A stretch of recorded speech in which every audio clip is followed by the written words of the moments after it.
What's going on YouTube? This is Floyd Moore here, the founder of Picture More Studios, and today I just want to discuss filmmaking and film directors, and one film director in particular, and that is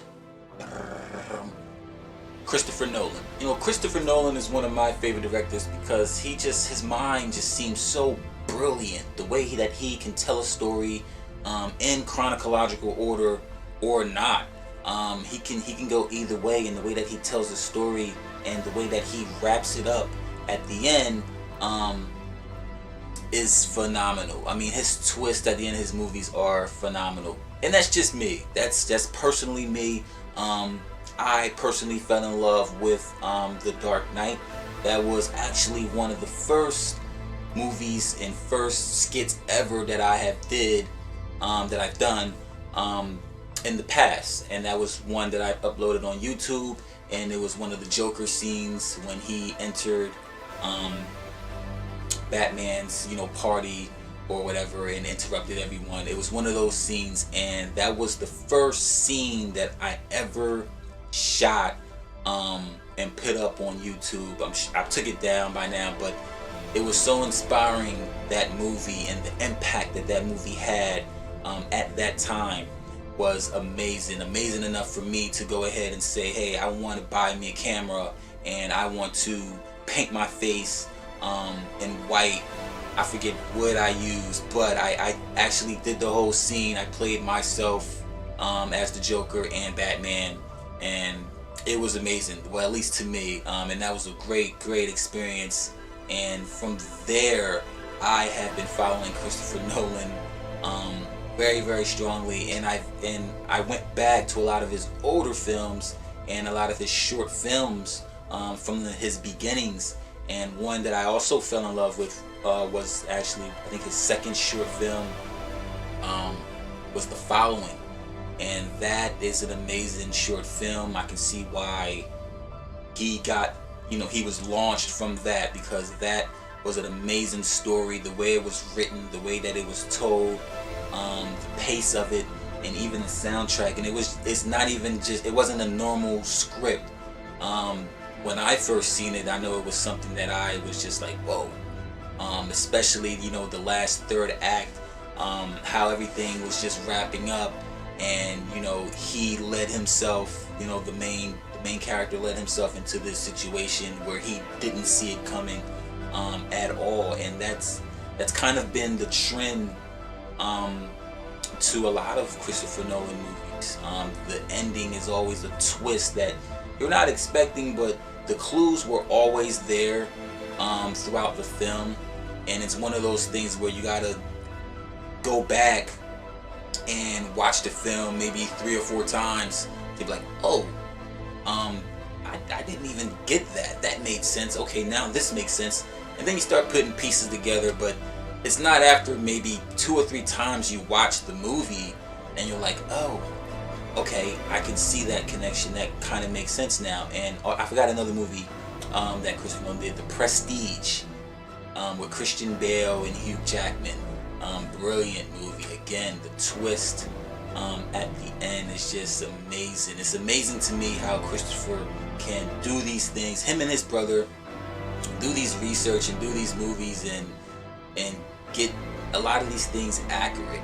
And they're not, when they were shooting and directing and producing Interstellar, they're not scientists, they're not astronauts and things like that. It just requires a lot of research, and it's very inspiring that he does this amount of research to go ahead and finally deliver a project that's worth your while and believable in a way that doesn't totally throw you off. You're like, that's not true, you can't do that.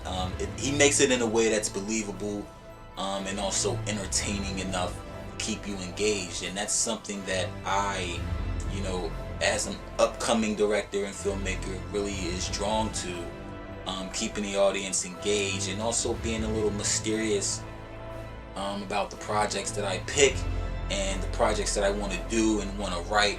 And that's something that I have been studying Christopher Nolan for a long time. And he's just inspiring, man, and how he works with his actors. You may see the same actor and 2 or 3 of his movies because he builds that relationship with his actors and with the people on set, you know, the whole crew, and he's able to get these group of people together again in different parts and different characters, but also use them throughout his films and, you know, his career, which is amazing that he can do that and use multiple actors, and they also still want to work with him. And also Hans Zimmer, who's done, I think, 3 scores for him, and you know, his taste in music, you know, how he can hear the sound with the visual. You know, I heard, you know, Hans Zimmer say that the way that he wrote the piece for Interstellar was Christopher Nolan had called him and said, you know, imagine your son or daughter, imagine losing them, or imagine, you know, distancing yourself from them, or they died, or you know, you can't see them or get to them or miss them in a way, and compose a piece just based on that. He didn't even tell him about the space travel, you know, the whole plot of the movie. He gave him this one piece of the movie about a man and his daughter, and he's going to go away and not be able to see his children again. And he gave him that idea and put that idea in his head and said, give me a piece for that and that only, and didn't tell him anything else. And you know, that is the main theme of Interstellar, you know, the slow piano where it builds and builds, the beautiful piece that's played all throughout the movie, and that's interesting. And that's interesting that he can pick these certain people that he know can get the job done, and it's all so brilliant, man. It's so brilliant, which is why he is one of my favorite film directors right now, of the decade, I guess I would say, because I mean, Steven Spielberg will always be one of my favorites, but you know, Christopher Nolan, what he is currently doing and the vibe that I get from his films is like no other. I mean, Inception was a film like no other. You know, we haven't seen anything like that since that.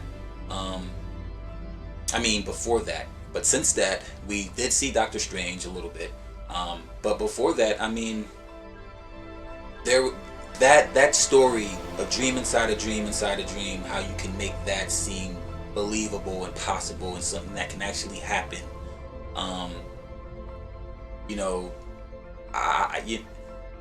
it's so inspiring that you have to watch, you know, as a filmmaker, when you're watching these movies, you enjoy it the first time, and then the second time you really sit down and you're like, okay, how is this really done? How is this shot really done? How is he doing this? How did he even get this idea of this story and this screenplay in his head and able to put it on paper?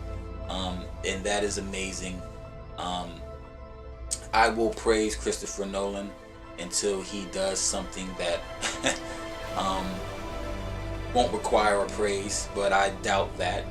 He's very strategic with his films and what he chooses to direct and what he chooses to write, which is something that I think that all filmmakers should take note of,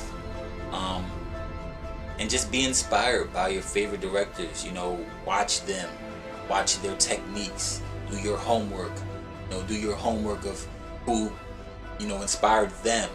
You know, and then go on and down the list. You know, it's a long list of homework if you really want to get the job done, and be on the level of these top-notch filmmakers, which is something I'm currently doing and trying to do with Picture More Studios. We are working with film, media, commercials, brands, all different kind of products, which we're trying to launch officially and get Picture More Studios off the ground as a brand name. You know, I personally would love to stick to the concept of making, you know, horror, thriller films, and also comedies, and also kind of combining those two, which I think is a perfect match, which doesn't really, you know, is cohesive with Christopher Nolan being my, favorite director, his films are a lot different. A lot of them have to deal with time or an object or, some kind of piece, something textural, texture that you can feel, physical. A lot of his movies have something to do with that, and also time, which he plays with a lot. And they're also like a little thrillerish, I guess, with some action, but not typically horror. That is something that I want to get involved with, being inspired by Jordan Peele, who's another director that I am currently watching very strongly, studying, doing my research on how his mind works from comedy to horror, and trying to smash those two together and get Picture More Studios off the ground. But that's another note. But I just wanted to throw that in there. I am a starting filmmaker for anyone who's watching, so I'm not just trying to give out information. I'm also taking my own information, and noting it down in myself, in my head as I go. I'm actually just blurting out things now that I'm saying to you that I'm getting ideas for. So I mean, just get inspired by what's around you, by your favorite directors.